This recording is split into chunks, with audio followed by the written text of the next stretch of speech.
Where's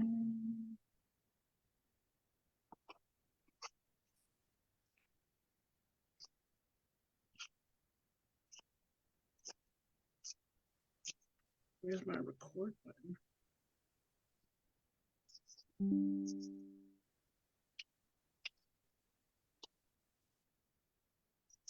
All right. Welcome to the Out Loud podcast in conjunction with the Out Loud anthology released by Red or Green Books. Today, we are highlighting some of the authors from inside the anthology. We have 4 of the authors here today that are going to feature their work as part of National Poetry. I'm calling it National Poetry Month or National Author Month. November 1st was actually not National Author Day. So as a tribute to that, we are having a feature, 4 featured readers for the podcast today. And that is Pam Rice, Brian Franco, Veronica J, and Starchild, who is my co-host. Do not know where my other 2 co-hosts are, but we know we switch it up in here, right? This room's we always switching it up. So yes, each of them is going to have 10 minutes to read some of their work, let you know how that you can follow them. And of course, if you want to get their work in the Out Loud anthology, reach out to them and get yourself a copy. That we're all selling copies, so and any of the proceeds will go directly to them. All right, Starchild, before we have Pam start, is there anything you would like to say? No, I'm ready to get this show on the road. Yeah, Ding, ding, ding, ding, but ding. That was gay. I don't ding know ding what. ding. This is a gay Let's do podcast. it. That's good. Going skiing over here. All right. Pam, start us off. Let us know about you, and let's hear what you got. All right. I have written poetry since I was a child. I really got into it in high school and was sticking with it and got published in the high school stuff. But then I stopped for years. And it finally took a pretty good therapist to get me back into expressing myself through my words, which is always easier for me than it is to talk to people one-on-one. I tend to be very shy. I do have one book published through Red or Green Books. It's called The Struggle Within. If anybody's interested, please let me know. I highly suggest it. Thank you, Generalissimo.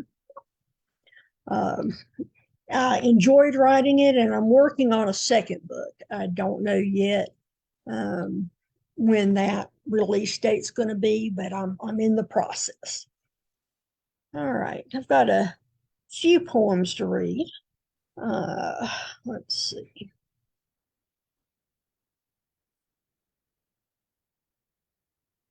Excuse me.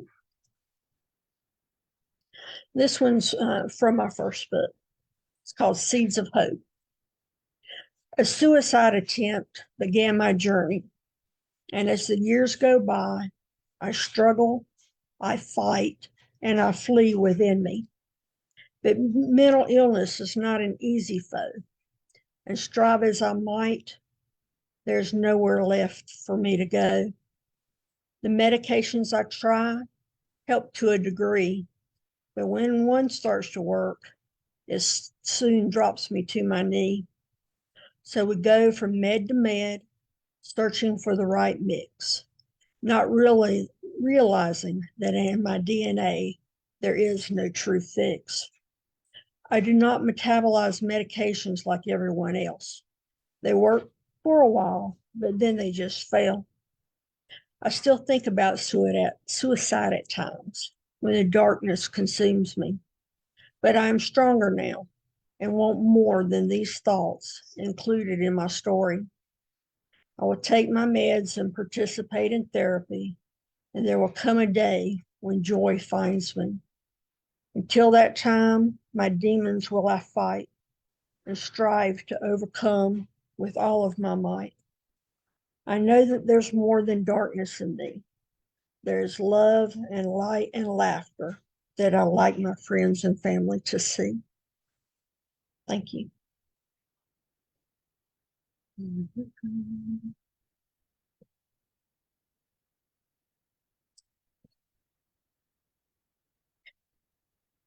Can they tell?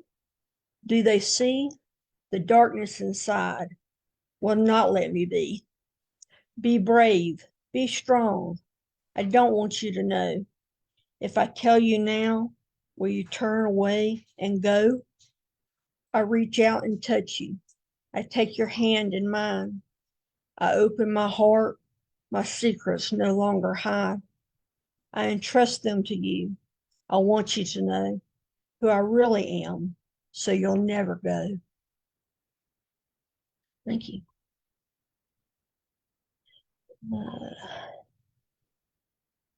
These are a couple of my newer ones. To change or not to change? That is the question. But is it really? I cannot change my eyes from brown to blue. It's in my DNA, not just a hue. But wait, I can make that change. Colored contacts will be just the same. They say that blondes have more fun. Excuse me. New hair dye will make me the one whom the masses are taught to see as beautiful and worthy, like I long to be. Hold on now, I'm being trapped. Mimicking change is just a new mask. To make the true changes I seek, I'll need my courage, not being weak. Learning to divert what's deep inside, those neural pathways I continue to ride. They strip away my value in life and flay me inside just like a knife. Blades of steel dissect my self-worth. Showing myself to you will be a rebirth. I am not changing for you to approve. Instead, I am seeking my own internal truth. Thank you.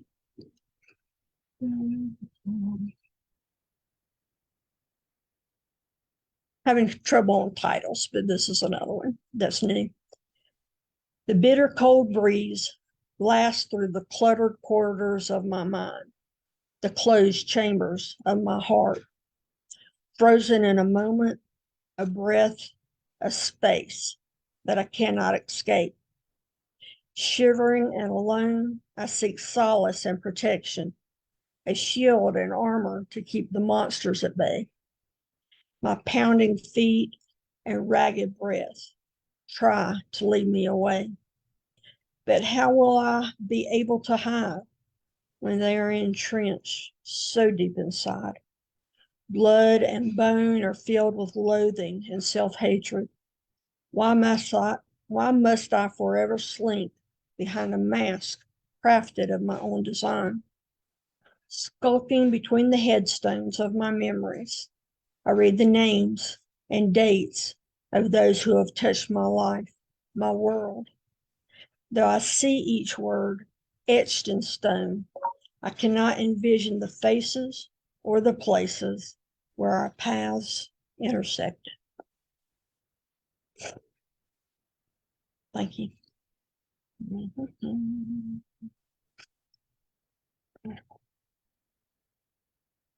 This was an old one, but it's from my first book, and I try to read it periodically just to remind myself of where I once was.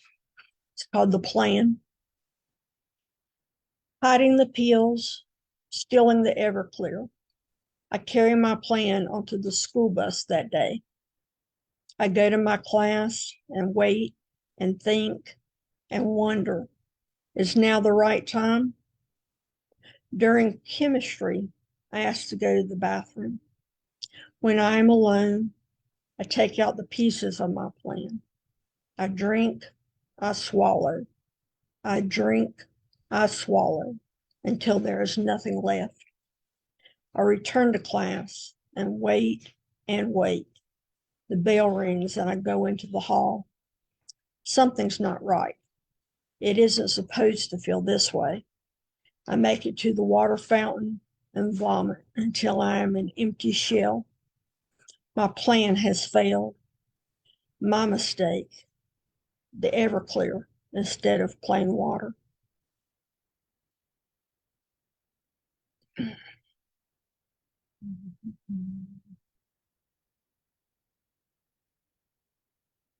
This one's called Friend Lost. I remember one time when I was trying to say, my dear friend, I am gay. She was a preacher's daughter, and her father was the one who taught her. Each time we were together, the topic popped into my mind, but try as I might, the right words I could not find. Then it happened one day. I found the words I wanted to say. I told her about me and the love I'd found that set me free. Rather than sharing my joy, I discovered her friendship was merely a ploy. There's some more, but it's scrolled, so that's a good ending.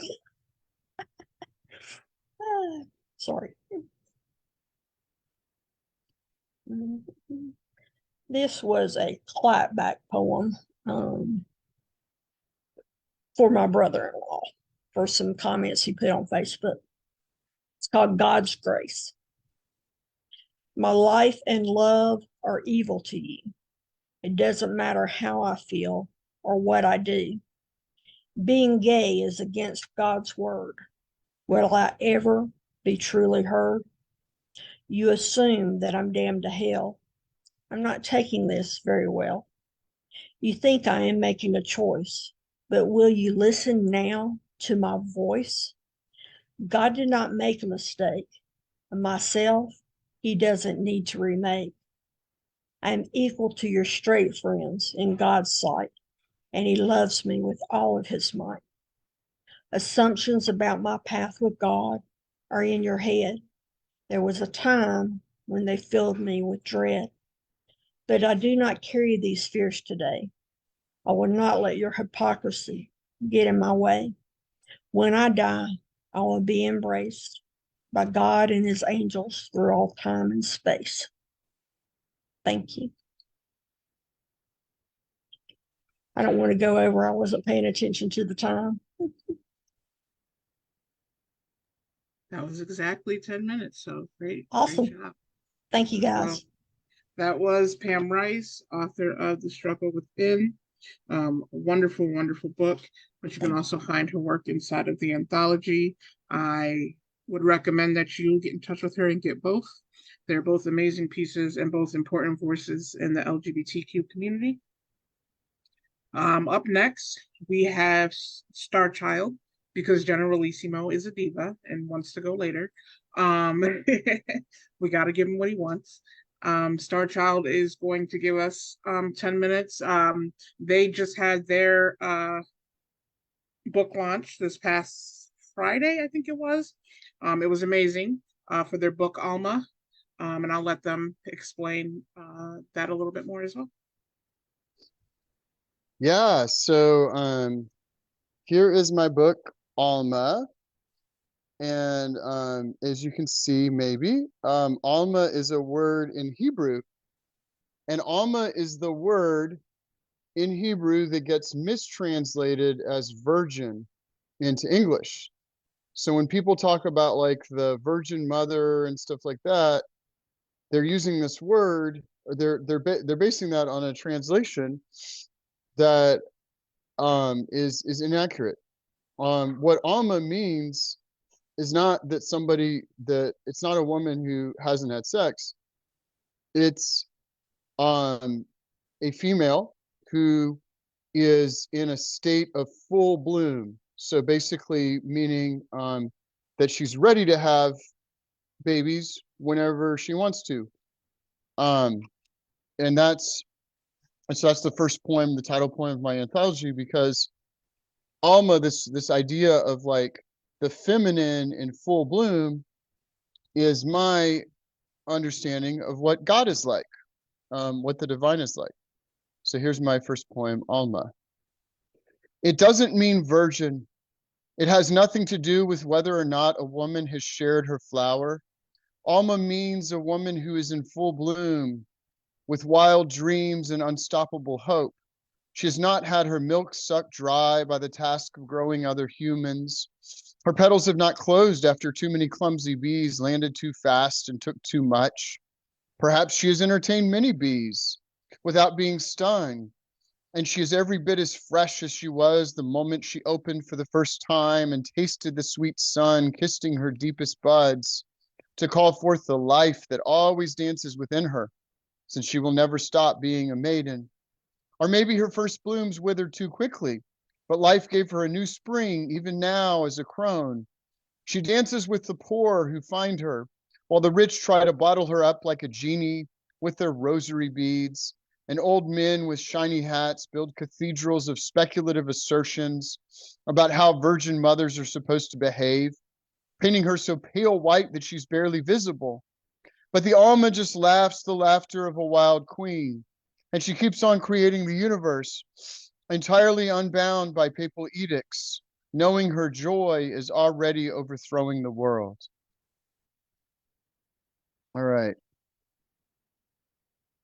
So I'm just going to kind of pick some random poems. I wanted to read one that, because I wrote some a lot of the poems in this collection are things that I wrote when I was in college. Because the collection is basically about my journey of getting to know the divine or God or whatever you want to call it, through different women who have been part of my life. And so I wrote some love poems when I was in college. So here's one that's a sonnet. A quiet murmur have I known this day, for my words trip and find themselves staring, grappling with threads not new but still wearing these same spent clothes, not caring as they fray. And I would stumble into hard, fast streets, good quarry for a scheming sidewalk bird, whistling, not watching, my eyes still blurred by a moon's warmth that would not quite make heat. I bumble along, not saying too much, not thinking but for the vision of your face, your arm close to mine, your voice in my ear. And though I did not sweat, we did not touch, you stood there in a space that was my space. I liked the place I was when you were near. All right. Um,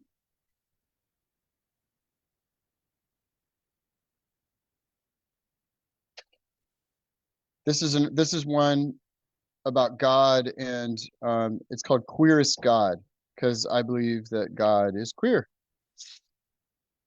You are the queerest God we could have hoped for, breaking every rule the theologians gave you to follow. Every time they think they've bottled up your essence, you unveil new depths to your infinity.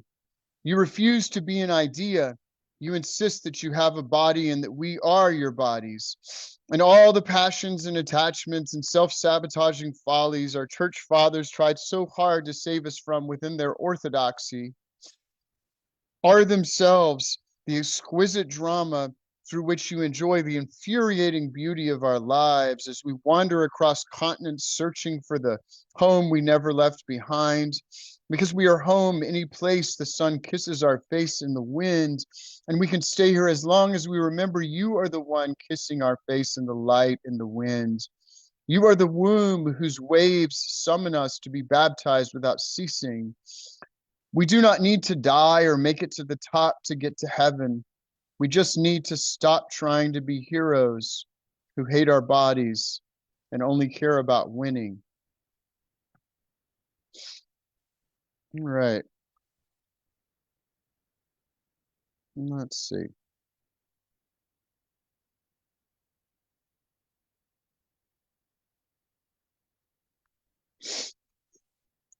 This is called Butterfly, and this is about my wife.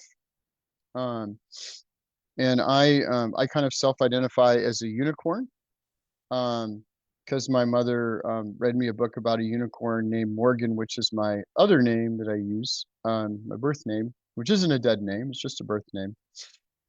And my brother read me a book about a unicorn named Morgan when I was 3. And so in this poem, my wife is like a butterfly and I'm like a unicorn. I talk about, yeah. Anyway, because I mentioned a unicorn, so I don't know why I'm like feeling the need to explain these or whatever. Should just jump in. All right, butterfly. Sometimes in the metaphor, you're fluttering around and you won't land on my unicorn nose because I'm making loud, horsey noises. And I'm always on the verge of erupting like a Mayan storm god, since I come from loud South Texas people who unload their dreams onto each other, like an eager grandmother piling up your plate with lima beans.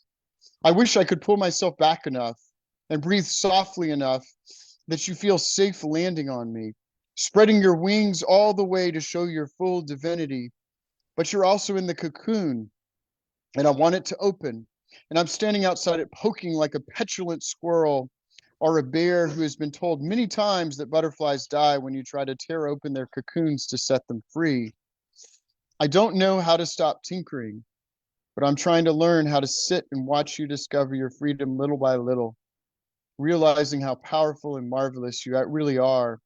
And if we need to get you a convertible so you can drive with the top down, playing David Bowie's Heroes, then that's what we'll do.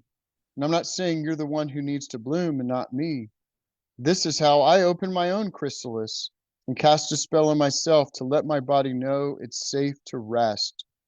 One day we will rest on each other's noses, unicorn and butterfly glowing together under the moon, wings fully spread, soaring without effort through the night sky, no longer sure if we're in a dream or not, because our dreams are real life.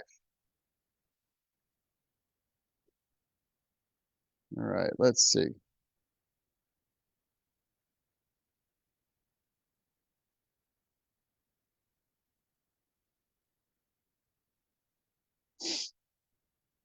Oh, okay, I'll do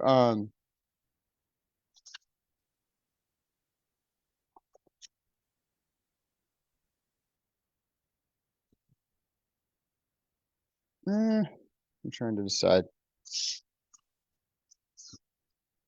Yeah, okay, I'm gonna do, this is the last poem in the book, and this is kind of like the conclusion or something. This is me trying to start a new religion or something like that. I don't know. But not necessarily if that weirds you out. This time she's our mother, and the earth is her body, and she's giving birth to everything as she sings the world into spring, which is her favorite season.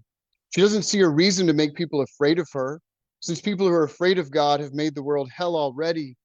She's going to dispel their lies with smells that are nice and bells that ring in the breeze as the trees dance to her song. She just wants us to belong and to get along, to stop trying to prove each other wrong and show off how strong we are. That way of living is gone. It's passing away. Before long, it will be a distant yesterday, and children will only remember calling God Mama when they pray.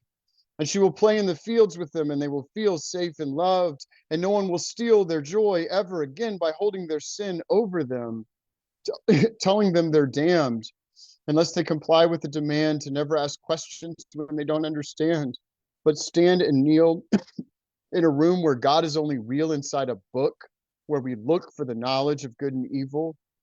So much good was written in that book, but it wasn't worth the evil done to millions whose gods were no less beautiful for the one fruit to be made into the only truth. We had no excuse. The Bible told us that the fruit of knowledge of good and evil was a cursed fruit because it's the root of religious authority, which becomes white supremacy. One race of people thinks there's one door to heaven and only they have the key, which is how Christianity became its own blasphemy. And every serpent in a black robe who stands in the pulpit to proclaim the salvation of correct belief is a thief of joy, because grace happens without belief. In the midst of disease and sleazy catastrophes, when we cease and desist from proving ourselves right and surrender to the light that heals us by striking us blind until our mind stops trying to control God, who doesn't live in a book, who forgives us for building an empire out of her love. But she said enough is enough, and she's going to play it tough for a while till every juvenile with all the answers is ready to sit down and shut up.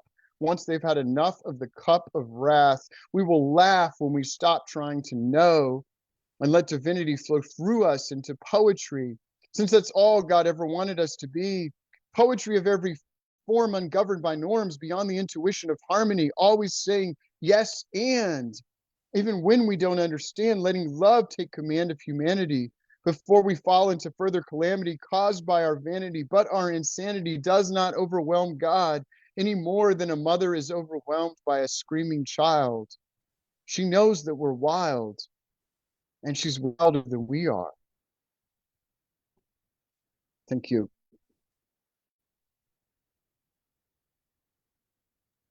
No, thank you for such great pieces. And definitely get their book, Alma, as well as, Yep. I mean, Starchild's got a lot going on. They've got their album on Spotify, which is great. I listen to it while I'm working. Yay! Yep, Starchild. So if you look on Spotify, Starchild, Dolly for president, because we're trying to get Dolly to run for president. Dolly Parton, that is. If the first name, I couldn't put the full name Dolly Parton in the title because the stupid distribution service said that I wasn't allowed to. So I just said Dolly for president. But I think she's the only, I don't think there's anybody else named Dolly in the whole world, except for the lamb that got cloned. I was gonna say Right. But yeah, you can get Alma, the poetry book about with goddess poetry from Red or Green Books. So check it out. Or if you want to get in touch with me directly, I can send you a copy. And they're $20 plus shipping. yes. Then you were also, are you still doing the, never mind. We ain't even gonna do it. All right, so up next, we got Generalissimo, who is author of Everything I Think Is All in My Mind. I get mad every time I pick up his book because his cover is a matte cover. And I wanted a matte cover, but I didn't want to pay for it, so I'm jealous. But yes, Generalissimo, bless us with some poetry. Don't get me on that shiny versus matte thing, because I'll never stop talking. Okay. And then Marissa will see the tape, and then she'll excoriate me. So hold on. She don't got no authority here. Okay, so the piece that I have in the anthology is called "When a Kiss Feels like Life Exists in a Movie." Okay, hold on. I'm trying to, let me shrink it down a little bit because I think it's not, wait, sorry. And straighten it out a little. You leaned in to kiss me, and somehow our noses didn't crash into each other. Somehow the way your lower lip and upper lip managed to grab and release my lower lip seemed as if a famous movie director had choreographed our first kiss. I felt my heart beating against the Pima cotton blue and white striped polo dress shirt I wore beneath a red cashmere sweater. Your hand was on my shoulder, and you rubbed it across my barely there 20-year-old chest and commented in a soft voice, I love the feel of cashmere. Then you wrapped your 23-year-old arms around me as you pressed your soft lips against mine, and time stood still. I felt your hands travel down my back. Then you stepped away and smiled at me and said, if you want to stay a little longer, you can. You were older than me, and my only other experience with a guy was this guy in front of me in line at a grocery store with whom I had an innocuous small talk conversation, who then walked up to me after I got to my car. He was gorgeous with perfect terrier runner's legs. He started a conversation as I put my groceries in the trunk. I hope I'm not wrong, but I don't live far from here if you want to come by. I didn't realize we were flirting with each other by simply having a conversation. We started kissing at his place, and he was overzealous with his tongue, which I wasn't too fond of, but it didn't take long for two skinny college boys to find their way to naked. Every touch from his fingertips and hands felt like my body was custom made for him. It was as if He was made of electricity. He was my first. There are things I needed to learn. He became my tutor. I was a willing student. We meet once or twice a week at his place, which lasted for about 2 months. We'd always get naked within a few minutes of my arriving and stay undressed my entire visit as if we were nudists.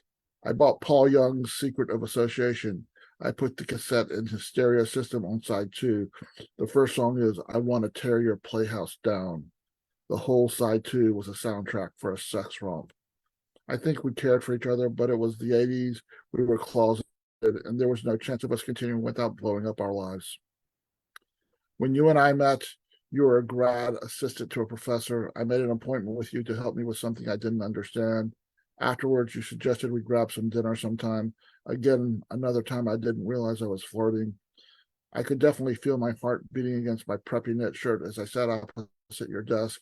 And when you took me out to that healthy food restaurant, then paid the bill, I was too naive to realize we were on a date.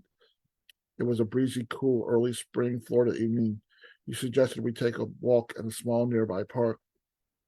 You asked me if you could kiss me beneath a blooming magnolia tree. It was a soft, gentle kiss, but felt more passionate than any kiss my previous sort of not boyfriend had planted on me. You asked me to follow you back to your place, which I didn't hesitate to do. You were never overzealous with your tongue or a sloppy kisser. Our secret 6-month tryst laid the groundwork for how I learned to treat future romantic partners with respect. You never pushed me to do things I didn't want to do. We had stopped seeing each other by November. You finished your graduate degree shortly after, then moved across the country. It should have broken my heart and sent me into a severe depression, but you had taught me I was capable of eventually having a real relationship with another man, even though it would take me several years till I moved to New York City in 93 to live as an out gay man and have a full-fledged relationship. I don't think we were in love, though I might have thought we were. We both lived separate lives outside of us. Grocery store guy was more of a dalliance, the start of a new learning curve.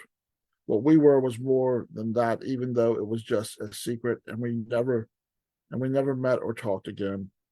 It felt as if our story was a series of vignettes in a movie directed by a not yet famous director before his first film would change the life of a closeted gay 20-year-old college kid, desperately in need of the kind of knowledge and experience to recognize his true self and live a full life. And if I go from that to this piece, with when when I sent it to Shockie and Shockie read it, she said it made her sad. But I thought it was just a very regular experience people have with, it's called Just Add a Little Pinch. Once upon a time, I did not get overwhelmed by rooms designed for loud, overlapping conversations where I have to yell at the top of my lungs to be heard by someone whose face is an inch from my face, where the idea of an intimate conversation would sound like a macro-aggression arm wrestling match using vocal cords instead of arms if all of a sudden everyone else in the room stopped their screaming. Once upon a time, this guy I had a show invited me to September at Lincoln Center.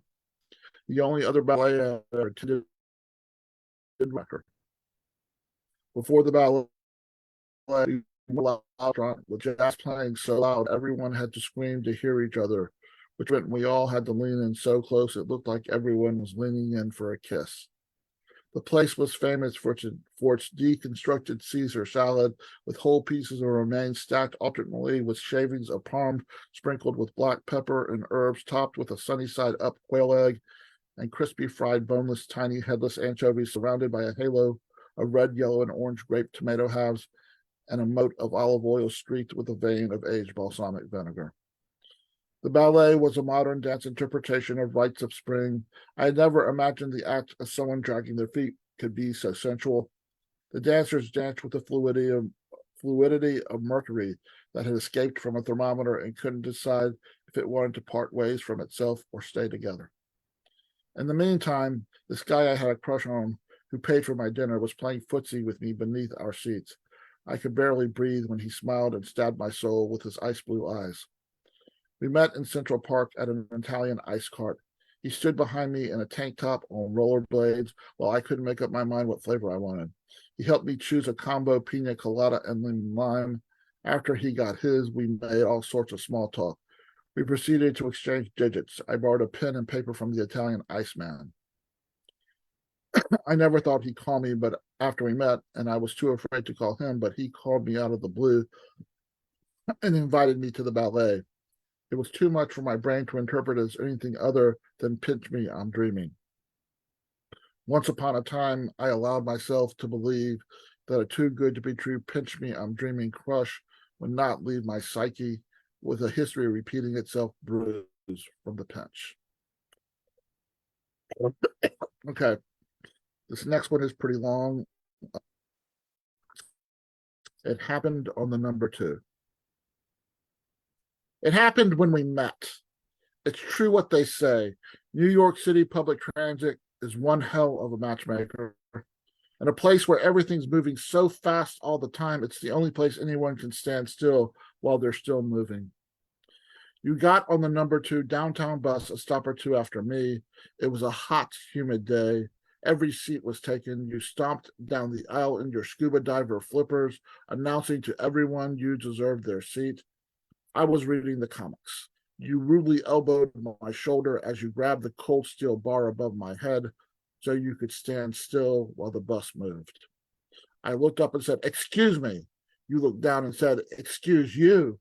And over 2 miles later, after we both exited at the same stop, no less, we were exchanging digits. And despite I thought you were way out of my, you asked for my number and he called me first. On our first date, we went to that place on 7th and A in a deep staircase into a loft space with exposed brick walls, a long oak bar, and floor-to-ceiling window opening out of Tompkins Square Park. You opened the wines, put your finger on a Chilean Shiraz, and said, "You'll love it. I'm a bit of an onophile." I was duly unimpressed. After dinner, you led the way to a bar. We walked down Avenue A. About halfway down 9th, there it was. Everything was gold.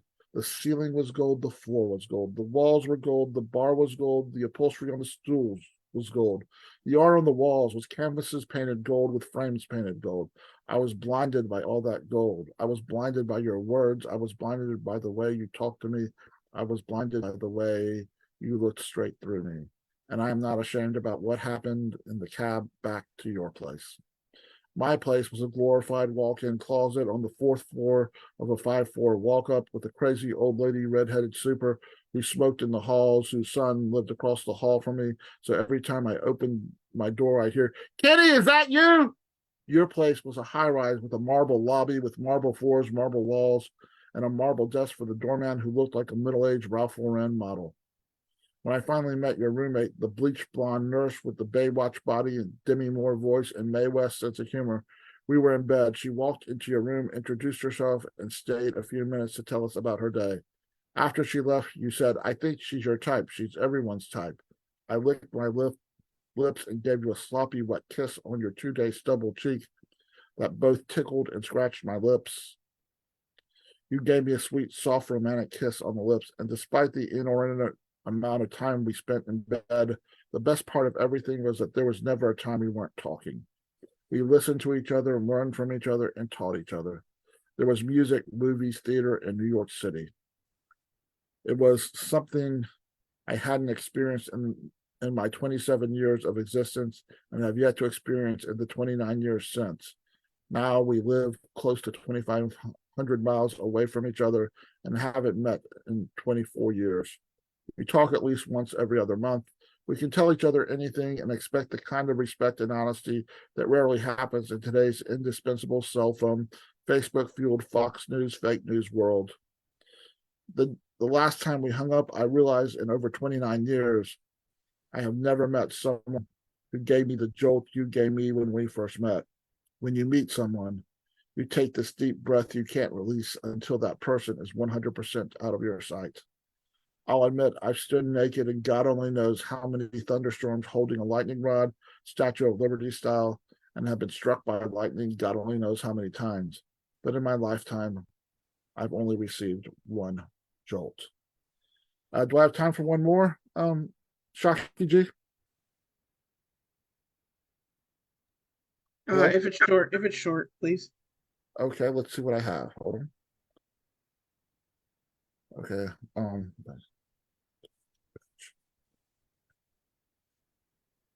Okay. You know what? I'll just do this, which is called unrequited. I am a deer in the headlights in your presence, just the sight of you. When you gently graze my elbow unintentionally, oops. When you lightly tap me on the shoulder, when you say hello to me. God help my heart if you wave or smile at me from across a crowded room. If you dare to look me in the eyes, for me to tell you how I feel would make my heart beat so fast it would have to jump out of my chest to survive. I will write my feelings in a poem in a squiggly black and white cardboard covered comp book, tear the page from the notebook, fold it in thirds, shove it in an unmarked envelope under a pile of paid bills in my desk drawer, so I shall never risk reading it to you or anyone else. If I did so, I might learn why the word crush exists. You could hold my mushy heart in your hands and twist and wring out my ability to smile, leaving only residual heartbreak tears that would never dare exit my eyes. I shall take a deep breath. I shall never exhale. I shall accept our existences as separate. I shall accept being afraid of my own shadow is the same as being afraid of being in love. I will hope one day you will reciprocate my feelings without my expressing them to you, so I can finally be able to read you this poem. Thank you very much, everyone. Thank you again. Go get his book. And he's also in the anthology. And those were very sensual, really. Is sensual the word I'm looking for? I think It's so. not my it's not my regular thing. I mean, I do a lot of love poems, but most of my love poems don't have that kind of nature. You know, I mean, they tend to be more very romantic, but not so. Yeah, so Yes, open yes. about all the things. All right. Well, thank you. And then last but not least, saving the best for last, we got Veronica J, who's been hiding there. Are they still with us? Hey, Hey, how you guys doing? Thanks for having me on. Um, thanks for coming. well, I figure I've been off the camera for a while. Been doing my own thing, projects here in Buffalo, and just working on some personal projects as well. So, um, um, now the poem that I have that's in the book is it's a little how can I say it's a little on the racy side. Is that cool? Absolutely. Race away. Okay. All right, I'm gonna take myself off the camera. Okay. So this particular piece is in the LGBTQ Out Loud anthology, and it is called I Thought of You Today.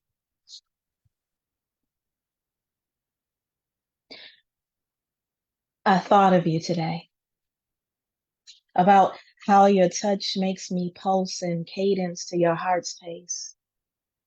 When we make love, it's a marathon, not a race.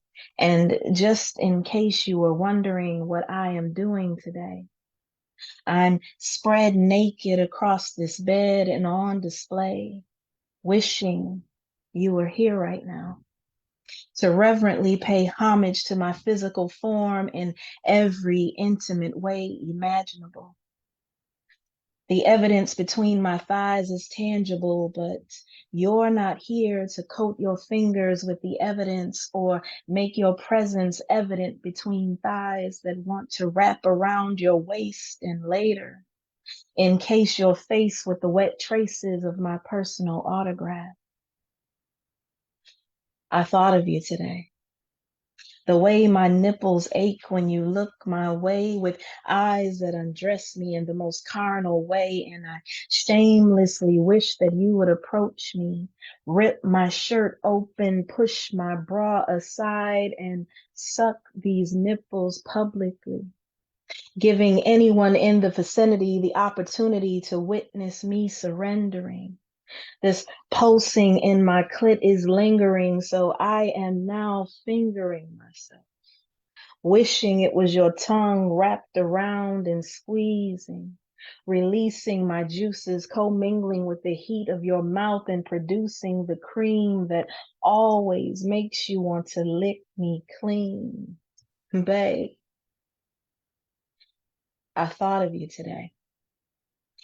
My skin is flushed and sensitive to the touch, sipping wine as my hips whine, recalling the way you grind into me when we fuck.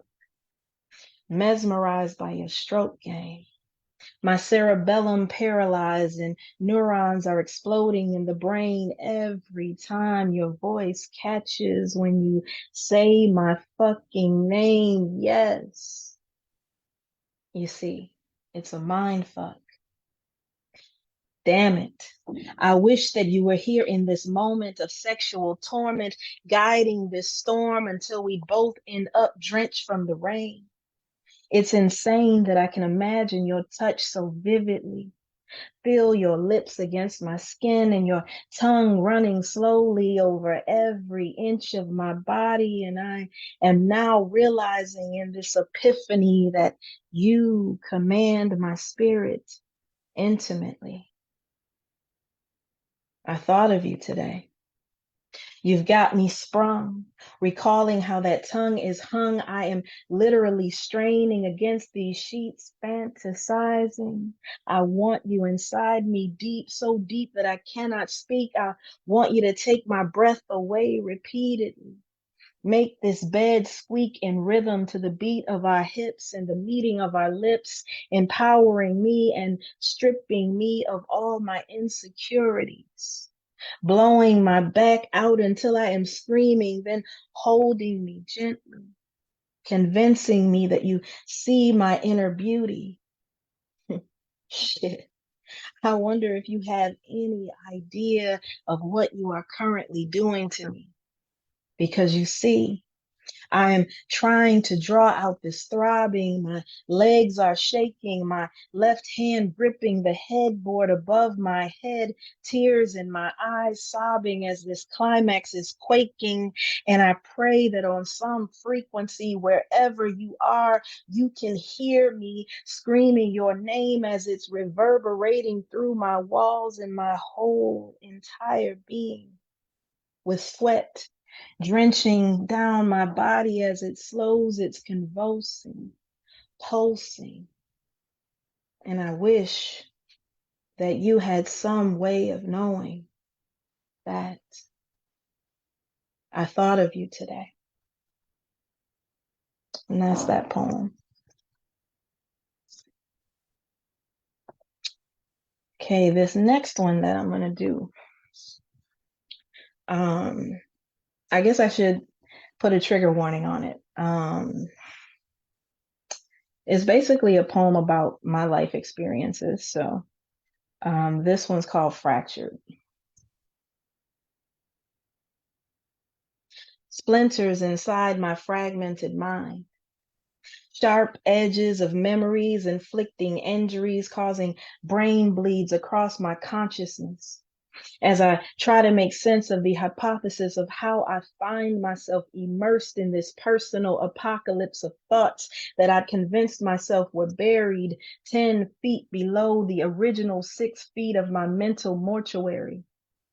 On the contrary, these seeds of misery were busy, growing inconspicuously, spreading like weeds, killing my peace softly with toxic ballads on repeat, weaving into the very fabric of my state of being until I woke up every morning believing that I was fractured, shattered and scattered in so many directions, No ending and no beginning, just an infinite circle of wounds inflicted that bled, festering, never really healing. And because of this, they just ended up bleeding all over again. I grew up in church learning about the wages of sin, but it was the compulsion of some men to sin that I should have been warned about. Shout out to those men of God that actually stand in the pulpits of their churches, holding God in high regard and keeping God's commandments sacred, not trying to take advantage of young feminine fragility. Because years ago, at the age of 19, a member of the clergy whom I considered to be family had the audacity in the house of the Lord to make advances toward me that made me feel dirty. And with no accountability, spoke platitudes weekly on how to be a better Christian. I was left questioning, internally fracturing, actually believing for a time that the fault was somehow mine, but the reality is that he crossed the line and caused my spirit to confine itself into a closet of mistrust because of his penchant towards lust, leaving me fractured, shattered in all the ways that mattered, scattered in so many distorted directions.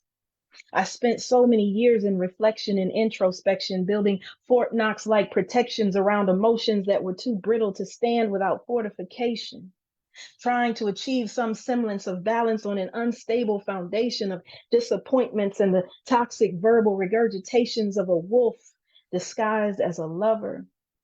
I was so afraid to love her, and my fear should have been my warning.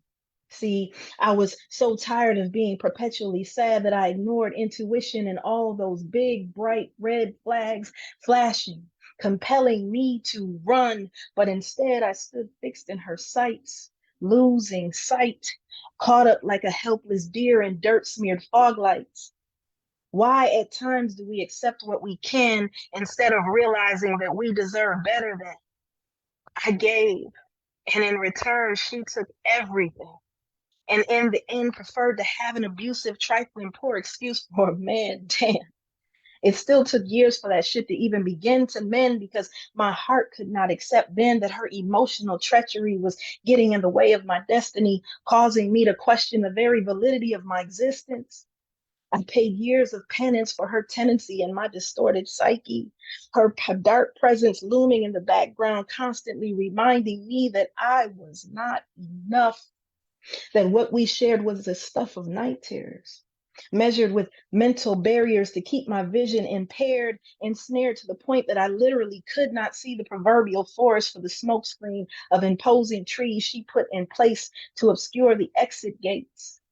She left me fractured, splattered across bleeding meadows of memories, detached from reality, grieving the loss of what was never mine from the very beginning. So many instances in my life have left me feeling fractured. Sharp edges of memories that have inflicted injuries, causing brain bleeds across my consciousness, pouring into a self-conscious mind for a time until I deliberately made the choice to stop being blind and embrace the possibilities of my deficiencies actually evolving into capabilities, acknowledging that my fragility is also my strength. I now dwell in reality, and that reality is that I am still fractured, but I've managed to glue all those scattered, tattered, imperfectly jagged pieces back together in all the ways that matter. No longer a complete disaster and a much better version than the latter, ready to create new chapters in direction. Because now I am gladly embracing my perfectly imperfect imperfections. Poem. How much time do I have left? You have enough for like another piece or two. Okay, I got one more. All right, I'll close with this one.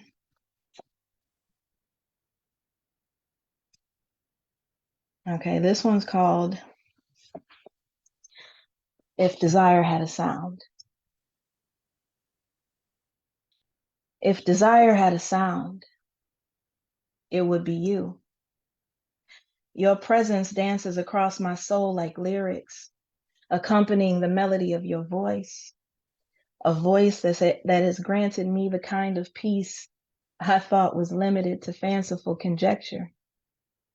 You are pure pleasure in the flesh, and I feel eternally blessed to have captured your favor, savoring every moment and looking forward to being surrounded by all things you, feeling completely safe because I know that no weapon formed will ever prosper when I'm lying in your arms. There is no doubt in my mind that you would shield me from any harm as I would cover you. Protecting you would be as natural to me as breathing, even though you are more than capable of defending self, quiet and unassuming, yet fierce, because inside the lioness dwells. You are a wealth of possibilities and mysteries that I want to unravel over a lifetime, meticulously learning every aspect of your mental and physical abstract as personally as I know my own, becoming the home that I've always prayed for, ached for. And I realized that before I'd been trying to unlock doors with keys that were always yours and wondering why none of them ever opened. You are my poetry in motion, the promise of words brought forth from my pen, the kind of flaming twin that enters your life and encompasses every wish made on stars in the silence of night. My light, casting out the darkness with a smile, feeding my soul and all the while making it seem effortless. Your flex is that you are unlike anyone else on the face of this earth, and I celebrate your birth because your worth in my life is immeasurable. I desire to make unintelligible words of pleasure fall from lips that I dream of kissing, and tears flow from the happiness that I intend to keep replenishing, diminishing past pains and doubts, and truly listening, even to the thoughts that never make a sound, because sometimes the unspoken is profound and telling if you know how to hear and value its worth. When something becomes dear, we sometimes instinctually push it away due to fear, because the fear of actually being happy can be more severe than the disappointments we routinely go through. But fear is defeated by faith, which leads to the audacity to hope. Hope sparks the fires of desire, and on a metaphysical level, I know you were sent to alter my life, my journey, and everything I thought to be true. And as I speak these words out loud, there is no doubt in my mind that if desire had a sound, it would be you. Thank you for having me on here. I appreciate you. Thank you. Thank you. I appreciate you coming through. I appreciate all four of you for coming through. That's 4 out of 44 authors that are in this book. All right, so you can get all of them in one place with the Out Loud anthology. Definitely reach out to any of them to get a copy. It's going to be part of my gift bundle for Christmas. You can purchase it that way, or through any of these wonderful, wonderful writers. So, as being authors, what has being an author been like for you? Can I say something first? I just want to ask tell Veronica J. Cox, since I don't remember ever coming across her, that I just want to know where she has been, because I'm sorry, are you she or they? She. I just want to say you are amazing. You have the sweetest reading voice. Everything about what you just did, from the words and the very deliberate writing and everything, but your voice is just so soothing and wonderful. I just want to say I'm amazed by you. We're Thank very you. lucky Yeah, to have you, and I can't wait to see more of you. And and we're lucky to have Starchild and my girl Pam Rice, because I love Pam Rice, and of course my little niecey Shockie G. Thank you, Shockie. I'll shut up. yeah. I just wanted to echo that. Like, Veronica, that was incredible, and well, all of y'all were incredible, and I loved, yeah, I loved just the sensualness, um, in so much of the poetry tonight. Like, it really, yeah, really gave me warm and fuzzy feelings and all kinds of other feelings too. You Yeah, tingling? yeah, tingling. Thanks so much. I appreciate it. So back to my question, how has being an author been for any of you, whoever wants to answer the question?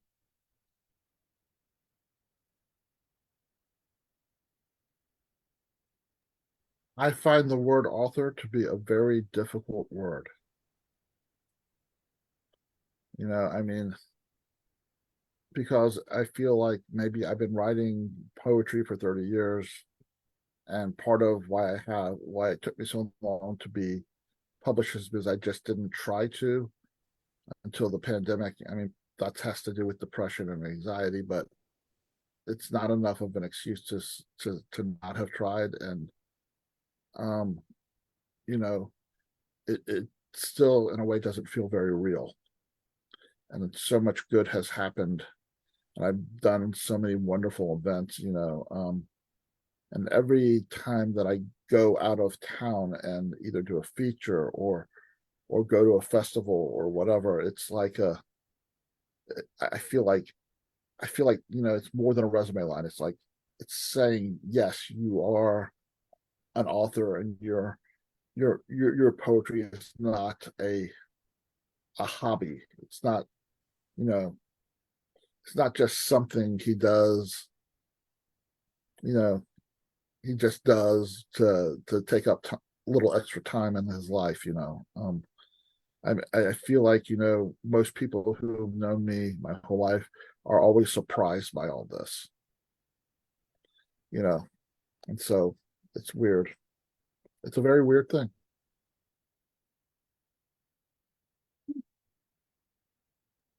Yeah, I guess what I've learned about it is like I really have tried to embrace like just doing things my own way, and not because I was an author of a theology book before I wrote poetry, and I got all caught up in trying to like, you know, do the hustle and all that, and it just really like stressed me out. And so with these poetry books, I've just been kind of doing things at my own pace, and it's kind of, it's kind of low volume, like it's not, it's, I mean, I have 100 copies of Alma, and maybe I'll sell them, I don't know, but I just have them available, and I really like gifting them to people, actually, like people that I care about, um, and so I kind of took the pressure off of myself to, I just thought of like publishing the book as an investment and having something that I can, perhaps sell some of the books, but like mostly it's just like having something that I can share with my friends. I gotta tell you, I had a moment earlier. It actually, I'm a crybaby. I'm a crybaby, but it made me cry. I was scrolling through Instagram and just randomly scrolling, and I saw somebody had a live, like someone who I've never been to their live. I've never really talked to them, and I was just watching the live, and then like at some point, someone pulled up my book and was like, "I just want to read this poem," and like I had no idea. Like they just read one of my poems, and like everyone was talking about it, and I was just like I wasn't even present. Like they wouldn't have known I was watching this. You know what I mean? So it was just, I don't know, it made me tear up a little bit. Like Wow. people have my book. Like that was the first time, like, wow, people have my book.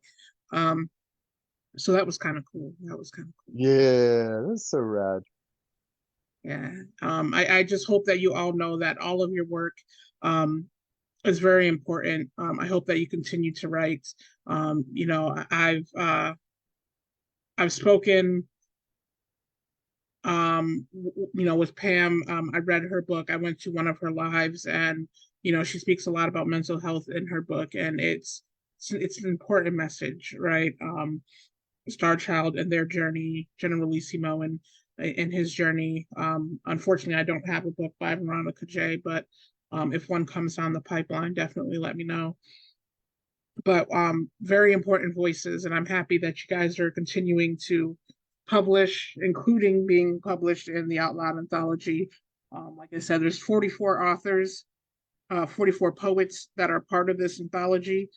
So if you like what you heard today, just know that there's 40 other persons who are sharing their voices within this.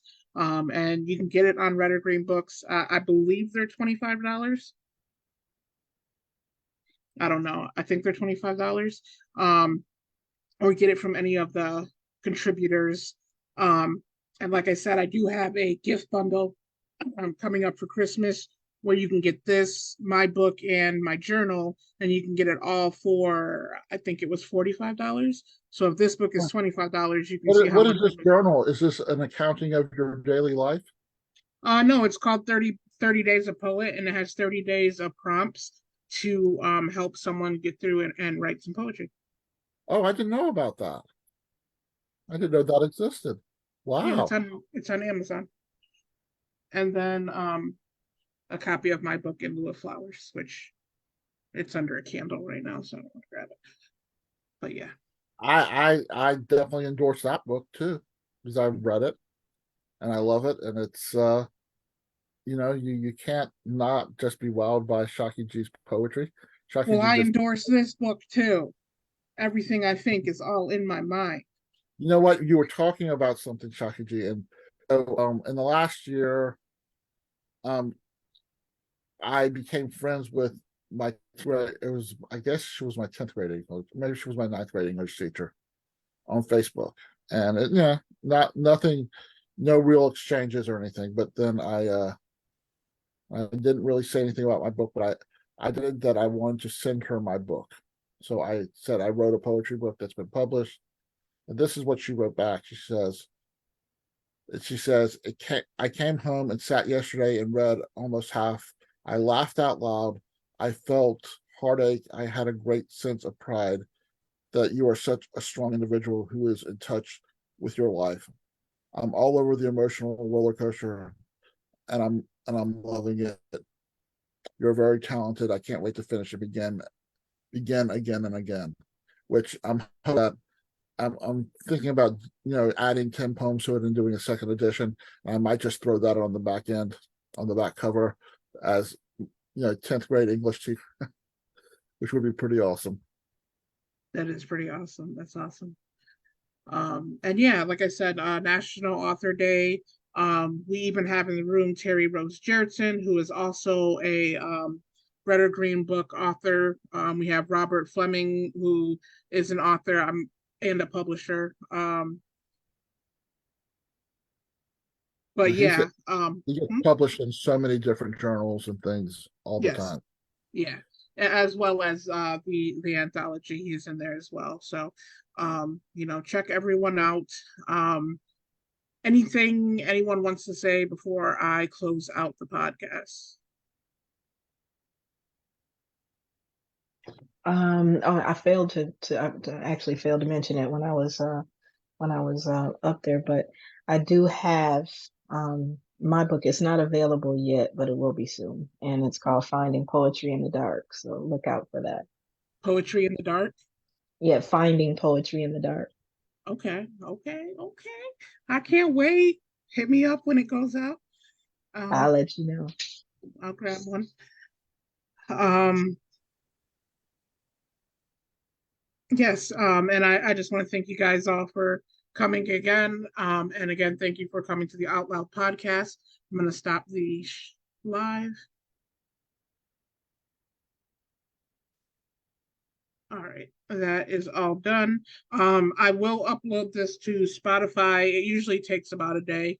Um, it may take longer. I don't know if they are going to censor some of those poems. But I'm gonna look into it and see if it lets me upload it. I will send you guys the Spotify link once it's up there if you want to share it with anyone. Definitely get your friends to like, share, follow. It's also on our YouTube. If you could do the same thing, like, share, follow, would be awesome. I put in the chat earlier, I will send you guys something on Friday. It will not be a lot. I don't have money like that. But if you send me your Cash Apps, I will send you something. All right. And other than that, anything anybody wants to say? Thank you, Shockie. Thank you, Starchild. All right, guys. We have a great night. And if Thanks, you need bye. anything, reach out. Thank you. Thank you, everyone. Have a Thanks for great night. having me. Yes, Good hearing gracias, everybody. everyone. Gracias, Shockie G. Gracias.